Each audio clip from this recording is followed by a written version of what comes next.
Traditions, values, culture. These are the things that help us remember where we came from.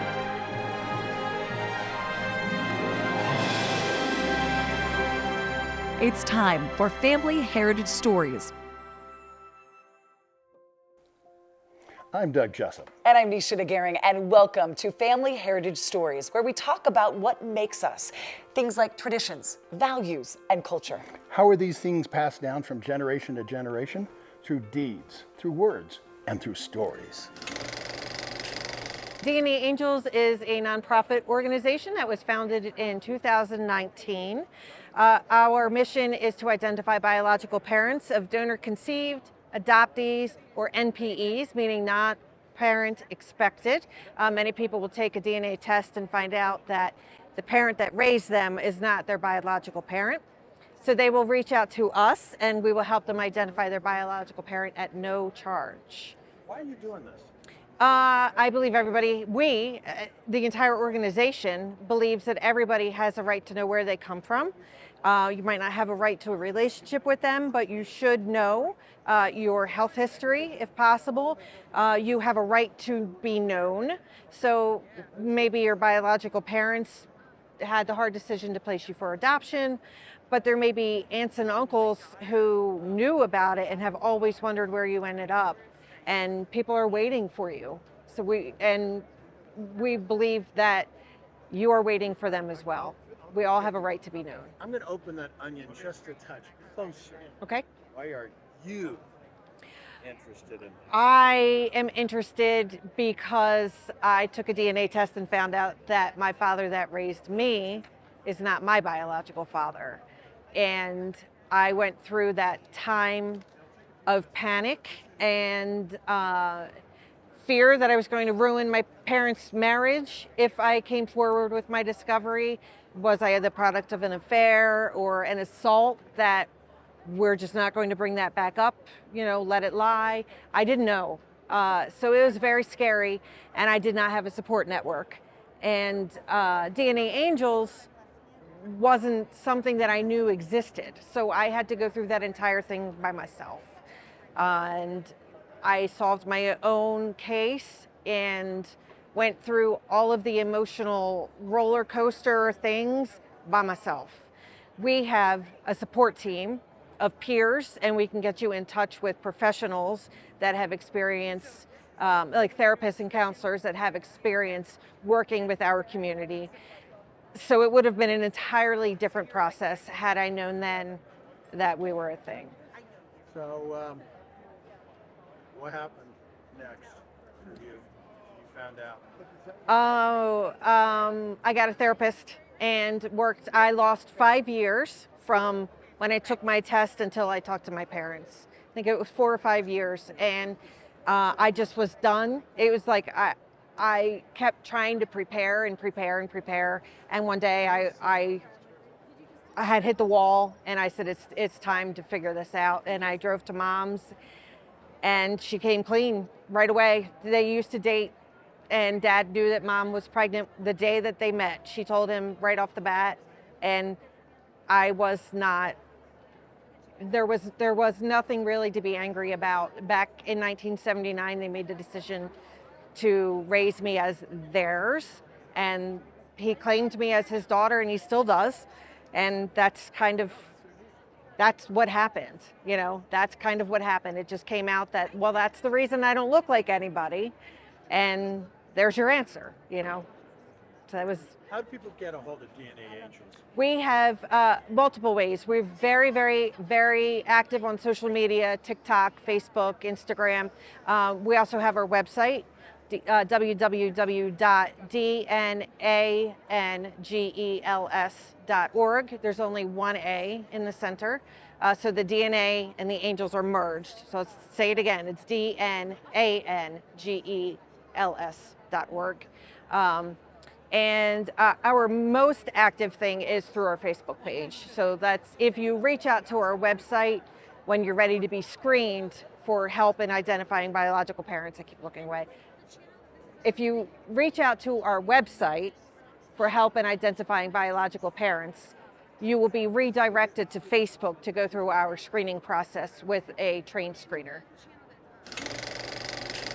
What are your family stories? I'm Nisha Garing. I'm Doug Jessup. It would be our honor to help you share your stories with an in-studio interview. We take out the bloopers, add in your pictures, and give you a digital video to keep. To schedule your interview, go to familyheritagestories.com. A little bit later in the show, we share one of our viewers' treasures remembered. How do you want to be remembered? Well, one of the stories I told him was I used to fly for American Airlines as a flight attendant. I did that for 2 years back when you could do it, but you had to quit to get married. So that was it. So I flew from 1959 to 61. And during those 2 of those flights, I had incredible people. One was Harry Truman. And he had a toddy before he got on board. This was in Dallas Love Field, and he was out there campaigning for Kennedy for that election. And anyway, we served all the drinks, and it was a champagne brunch. It was major stuff, nonstop to Washington National Field. So I'm walking past there, and he jerks on my jacket, because he was sitting right here. Jerks on my jacket. He says, "Can I have another drink?" "Oh, dear Mr. President, we're not allowed to do that. We can only serve a certain amount." And I said, "You know what? I think it was your Congress that passed that law." And he reared back in his seat because he was with a delegation. And he said, "I knew there was something I didn't like about you, son." Honest to God, that's it. Tell me about Alan Shepard. Well, he trots up the stairway, and he has this funny-looking lapel pin on. And I said, "Well, what does that mean?" "You need something to start a conversation." But people are coming in like this. He said, I'm an astronaut." I said, "Well, my name's Mickey Mouse," or something like that. Come on, you hear everything. So we go back around and this was on an Electra where the seats are in the half round in the back. And he goes back and sits back there. And I go around and take names and destinations, which is a dumb thing. Why, just take the names because they want us to remember the names. Destinations, you're on the wrong plane if you're not going to Washington, because you're going to San Diego, honey, you're the wrong plane. Anyway, I go past him again. I said, "You said you were an astronaut." He said, yeah, yes, ma'am, I am. And then he said, "Well, you see that magazine right there? It was Life magazine. It was the cover that had all 7 astronauts sitting at a half round table." He says, "There I am." I said, "Son of, how you bet that?" I got his autograph. I got the date on it, and it's a treasured thing. I also have Harry Truman. Those are the only 2 autographs I got while I was flying. I enjoyed the heck out of American Airlines. Hello, you are watching Family Heritage Stories. The last words that my grandfather said were, "Please remember me." This is Doug Jessup. It would be my honor to help you share your story with a private in-studio interview with a video for you to keep. Go to familyheritagestories.com for pricing and to schedule your interview. There is something so special about the bond between a grandchild and grandparent. So how would you answer the question? Tell me about your grandma or grandpa. This is the uniform of an American Revolutionary soldier that would have been in the Continental Army. And this particular pattern of uniform was the uniform of the Delaware soldiers. There were 4 or 5 different uniforms. For instance, Washington had a buff trim with his blue uniform, whereas the Delaware have the red. And the Utah Society, Sons of the American Revolution, our color guard came together and decided that we would use this uniform because of its red, white, and blue, and it speaks of America. Heritage means everything to me. I'm actually getting chills right now as I think about it, because I am a culmination of my parents, my grandparents, and my other ancestors. Their lives made me possible. Their experiences, the things that they did, had influence upon me. I could tell you about my great-grandmother that I knew that passed away when I was 12, and her stories of being in a covered wagon from Butte, Montana, and going to Boise, Idaho to Homestead. I could tell you stories about my Grandpa McGregor, who at one time was so poor he was eating orange peelings out of a trash can, but yet he went on with only an 8th grade education to build his own business and become a very successful man. I could tell you about my mother's mom, who was a very hardworking woman. Her grandmother, my great-grandmother, who came from Holland, and the stories of how they worked and lived and settled in the Ogden area in Ogden, Utah, and the things that they did. And I love all these stories, and as I hear them and as I have learned about them since I was a child, I'm learning my heritage. I'm learning about who I am and the importance of that to life. So heritage is something very significant to me. In order to join the Sons of the American Revolution, you must be connected to a recognized patriot of the American Revolution. And there has to be a paper trail. It can't be a simple pedigree. So I worked with a genealogist in the SAR, and they helped me connect to one of my patriots. And his name was John Young.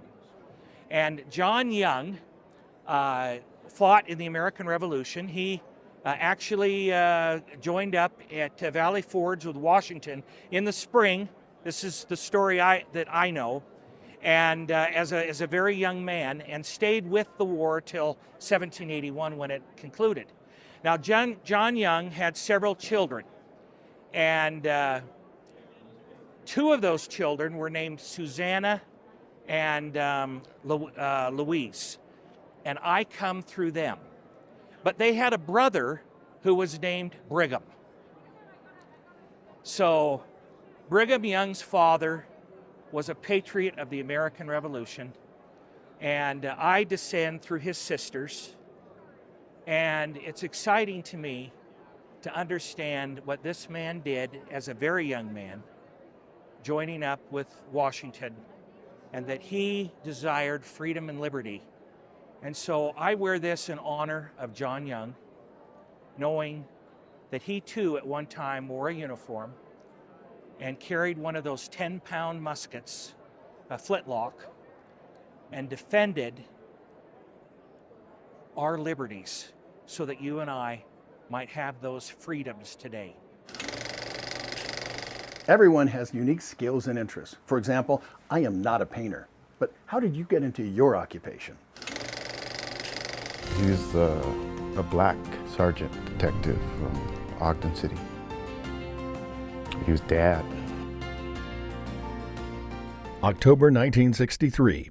Ogden Police Detective Sergeant Marshall White was shot and killed while trying to talk a suspect into surrendering his weapon. He was the first black officer killed in the line of duty in Utah. His son, Ronald White, was 6 years old. He was the president of the NAACP, the Ogden City detective. He was a Mason. He hung out at the local Golden Gloves boxing joint. Detective Sergeant Marshall White looked out for people in the community. And I'm sure he was that way to a lot of people in the neighborhood. And he was their defender. He was a hero to me. The Marshall White Recreation Center was dedicated on the 5th anniversary of his death. Today, it's a busy place, with everyone from Head Start kids to seniors. I guess I want them to remember this is a man that gave his all for his neighborhood. You know, we all give some, but he gave his all. What's the Marshall White Recreation Center mean to the community? It's truly been a melting pot and a gathering place for the community to come. So what do you think Dad would think of this place now? I think he would be proud that the young people have somewhere to go, something to do. I think that's what he always wanted. This is what I like to see. Ogden police playing basketball with the kids. These stories deserve to be told. These are the caring stories. There are reasons why people celebrate Swiss days or Day of the Dead. It's one word: culture. What is culture? Culture is how we identify with our family. It's how you and I communicate on some level, correct? Because we always are, as we're communicating with each other, we're looking for common ground. Right. And we find common ground through our culture a lot of times. And then we also find discord through it too. You think? We've been having a little bit of that lately. Yeah, we find discord through it too. When we lack a cultural understanding of each other and a baseline understanding of where we come from. So culture is important. I do believe the more we understand about each other, the more we want to know about each other. I think the cultural divide becomes more of something that we embrace. What are those labels that you put on yourself? My labels, if I'm going to label myself, would be I'm compassionate, kind, strong, and caring. And I think it's really important that we spend time in those identity factors, the things that really drive us. So culturally, I know what culture I'm part of, but as a woman and a businesswoman, an entrepreneur, right? And just a citizen of this community and of the world, I identify with compassion and understanding. And I think that if we all looked at ourselves in a different way with terms, right? Maybe in some sense, how we conduct ourselves is what people are going to remember. Are they going to remember that I'm a woman of color? Probably. But they're going to remember more how I treated them. They're going to remember more the time I invested in getting to know them. And they're going to remember more what the feeling that I left them with. A little bit later in the show, we find out the story behind one of the treasures remembered here at Anthony's Fine Art and Antiques.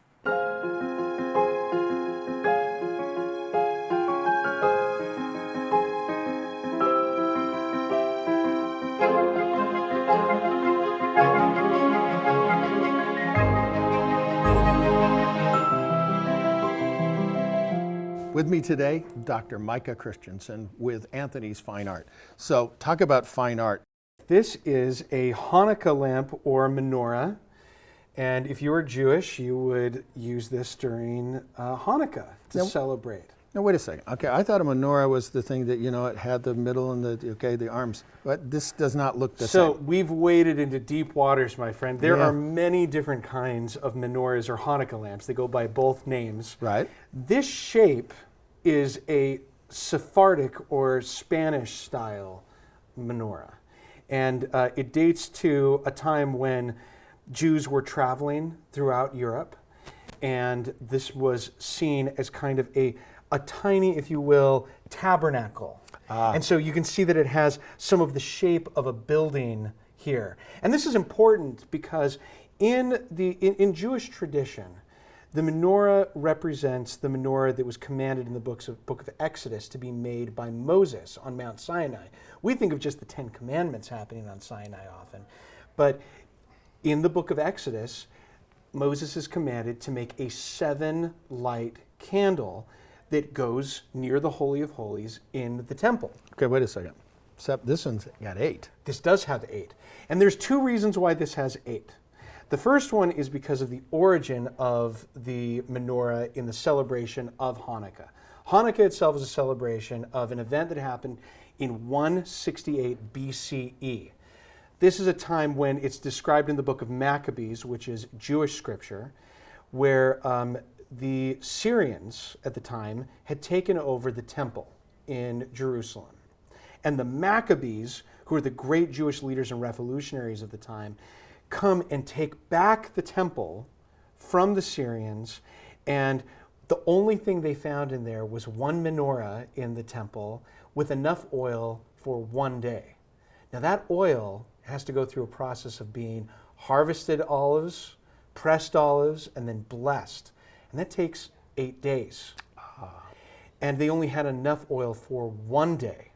So the Maccabees took that oil, lit the menorah, and if we were to do it on this one, what we would do is we would take this, which is the shamash, or the servant, and we would fill with oil. See this lion head? This is the first light here. We'd fill it with oil, and then we would light it on the first day, which is what they did in 168 BCE. And that oil, which is only that much, lasted for all 8 days instead of just the one that it was intended to be. Seeing it as a miracle, they decided to make that a festival from then on to celebrate God's blessing of Israel after taking back the temple. And the menorah today, but the candle version, the candelabra version, is the symbol on the flag of Israel. The national symbol of Israel is the menorah. That makes sense. With another Treasures Remembered and Dr. Micah Christensen, I'm Doug Jessup. You are watching Family Heritage Stories. We'll be right back. From old paintings to new videos on your kids' devices, we're all trying to do one thing. We're trying to make a connection. It's the power of stories. How powerful are stories? We asked Maura. It's priceless. It's priceless to me because when I was first sitting with the guys listening to their stories, it's something you just can't get back. And there's a lot of stories I wish I would have had recorded from my dad, my mom, my grandparents. So at least we were able to get these stories recorded. And to have them videoed and digitized is key, because the younger generation, you know, sitting with my nephews, doing homework with them over COVID, they weren't looking at books, they were looking at screens, and they can look at this on a screen. I'm Doug Jessup. And I'm Nisha Gehring. It would be our honor to help tell your family heritage story. Go to our website to schedule an in-studio interview on the Jessup's Journal TV set. Broadcast audio, video, and lighting are already set up to ensure quality control. All you need to do is come to our Salt Lake City studio, and we'll do the rest. Our professional editing staff will take out bloopers and add your pictures to create a private digital video for your devices. Go to FamilyHeritageStories.com for pricing and to schedule your interview.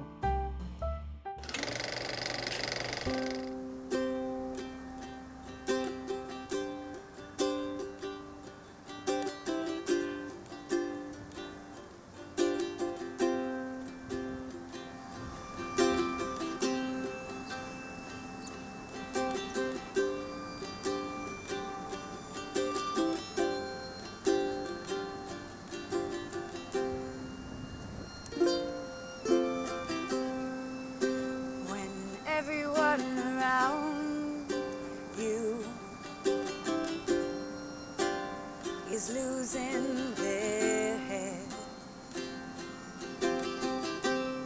and I will be beside you, remind you what you said. From the warmth and comfort of our first real bed, when you put your hand down, your finger ran down my neck.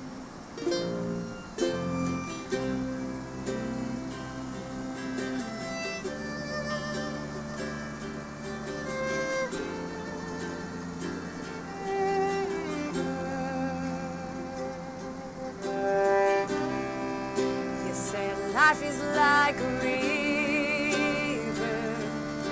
we just these floating on by.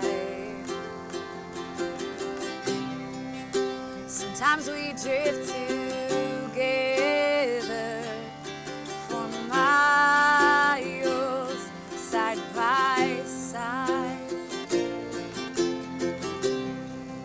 Sometimes we drift apart, caught up in the edge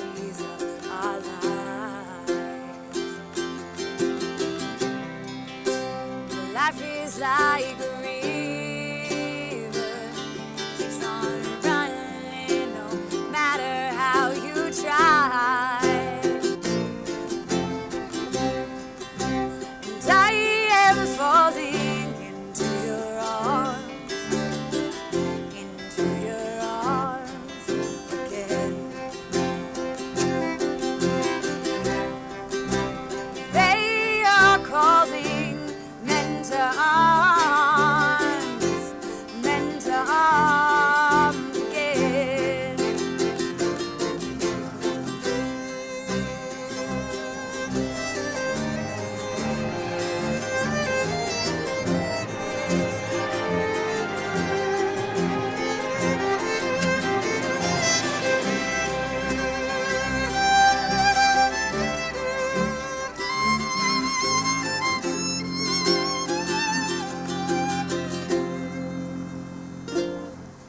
And I would like to paint you a face, sing you a voice, write you a story. And I would like to be the one, be the love, be the glory. And I would like to paint you a face, sing you a voice, write you a story. And I would like to be the one, be the love, be the glory. And I would like to paint you a face, sing you a voice, write you a story. And I would like to be the one, be the love, be the glory. And I would like to paint you a face, sing you a voice, write you a story.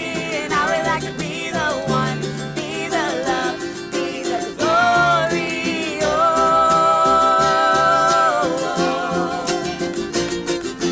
oh,